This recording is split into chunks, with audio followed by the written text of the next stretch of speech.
Let's check out the Transformers Legacy United Cybertron Starscream. Transformers fans, my name's Mondo, and welcome back to another Moonbase 84 transmission. And just like I said in the intro, today I'm taking a look at the Transformers Legacy United Cybertron Universe Starscream figure. So real quick, let's check out the box. Here you got a great product shot of Starscream and his jet mode, 26 steps to convert. I got glare, the cyber planet key is included, a bunch of mumbo jumbo. I love this artwork of Starscream on the side. I think that's really cool. And then you got the whole poster for Legacy United. And I cheated because I already took him out of the box. So let's take a look at the figure himself. So let's start off by checking out Starscream in jet mode. And he's a really cool Cybertronian starfighter. And he is very show accurate.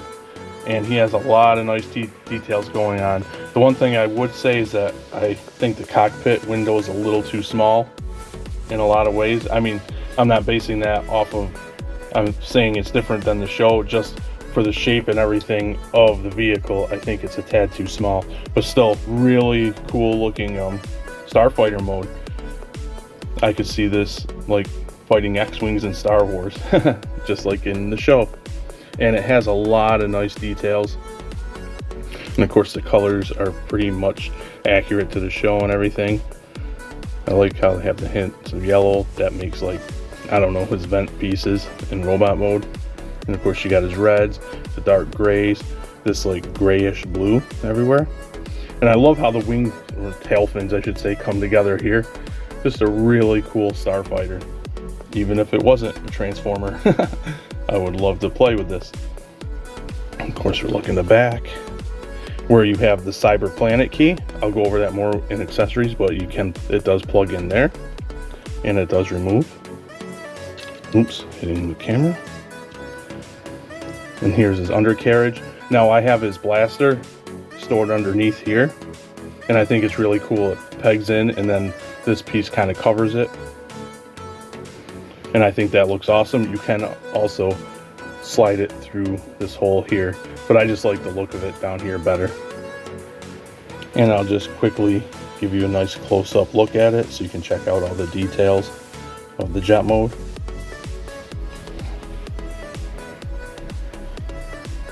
And then this side, no landing gear or anything, but that's okay. And then the back again. So yeah, really cool looking, cartoon accurate starfighter mode. So for transformation, you can transform him with all of his accessories on him pretty much, but I'm gonna plunk them off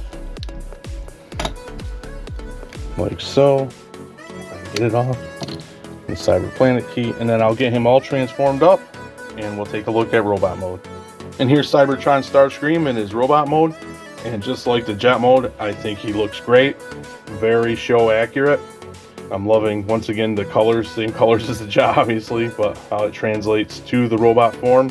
And again, all the nice details transition from jet to robot. And we'll take a closer look. So there's that really nice head sculpt, and I love the facial expression. That is Starscream all day, every day. And of course, once again, you get all the nice details and armor plating and all, you know, the robot parts, bits and bobbles. And my cat won't stop yelling to come in. The nice clear cockpit, which it looks small in jet mode, but I think the cockpit window there looks just fine in robot mode, so it translates very well. And go down the legs. Some really nice chunky legs with some more of that awesome detail down to the feet. Of course, he maintains the, I don't even know what you call these, but Starscream has them, vents or whatever, with some hits of yellow. And he's not very hollow at all, which is awesome.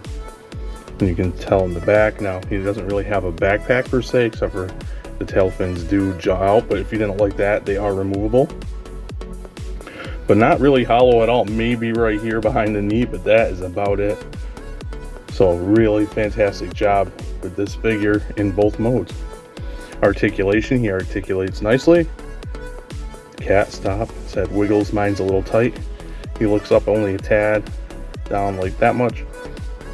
He's got swivel at the arms. That one's kind of loose. The only thing, I don't know if you can finagle that, but if not, it only goes to here, because obviously all the crashing. So that is kind of a shame, but you know, it doesn't take my enjoyment away from the figure. Rotation at the bicep, or elbow, or no, bicep, wrist, nice elbow bend. He's got a waist, which is awesome. Look at the leg movement on this guy.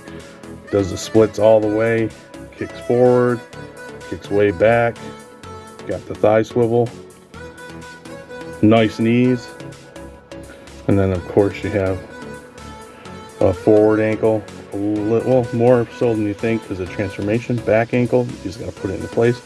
And what I think is really cool, he has the rocker, but they put a little piece here so it's not gapped up. It doesn't gap up until you break his ankle, so that is a nice touch.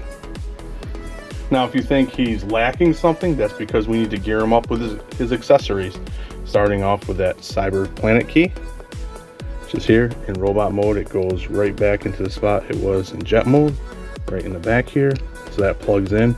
It's a shame in this day and age it just plugs in, no gimmick or anything. And then you get his rifle, which is like this dark translucent purple, which I think looks really cool. And you know, you can put it in his, he holds it really well in his hand. You could probably plug it in there if you want, but we're not going to do that because then we have the pieces of his jet, or yeah, his jet mode, which I always call them null rays. They look pretty cool. And then you can plug them either here or here. I think they look much better here, like so.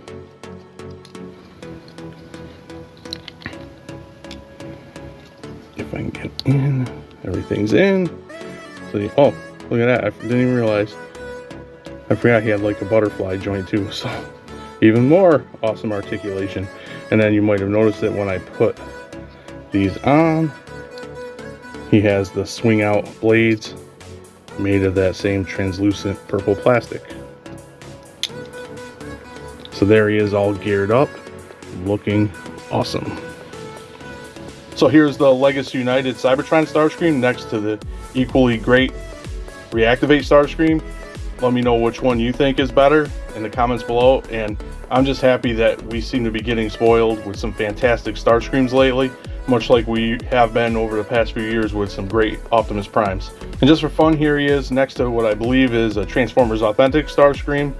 My youngest gave him to me. He found him in his room full with his old toys that he doesn't really touch anymore because he's becoming a teenager and getting older, but he said he passed this on to me. So I've had it close in hand. I fiddle with him often. Pretty fun little figure. So that's been my look at the Transformers Legacy United Cybertron Universe Starscream. I think Hasbro really knocked it out of the park with this release. Both modes look really cool. They're really fantastic. Some nice detail. The engineering is really cool. You would think it'd be more involved than it actually is. And there was no clearance issues or tolerance issues or anything on my copy. With the exception, it's not a tolerance issue to peg his front, to undo the back, to fold him in is a little tight and it's scary yanking on it, but it's fine. Besides that, no issues in the transformation. The accessories are cool. I really love the purple translucent plastic on the blaster and the blades. And I also enjoy the inclusion of the Cyber Planet key. The one thing I kind of bums me out is that, you know, it doesn't really unlock a gimmick, but I do. Those times are kind of past us pretty much, especially if you're in Generations or Legacy. Maybe if another cartoon ever comes out, maybe we'll get some gimmicks there, but that's not what this line. I know it's aimed more for collectors, and I do appreciate its inclusion, however, because, you know, we got all those Armada figures with no mini cons, and I think they should have, the Armadas should have come with the mini cons, even though they didn't, you know, unlock a gimmick or anything. But yeah, so I appreciate the inclusion. It was a nice touch. Overall, a very solid, fantastic figure, and I do recommend picking him up. With that being said, let me know your thoughts in the comments below. And until next time, thanks for docking.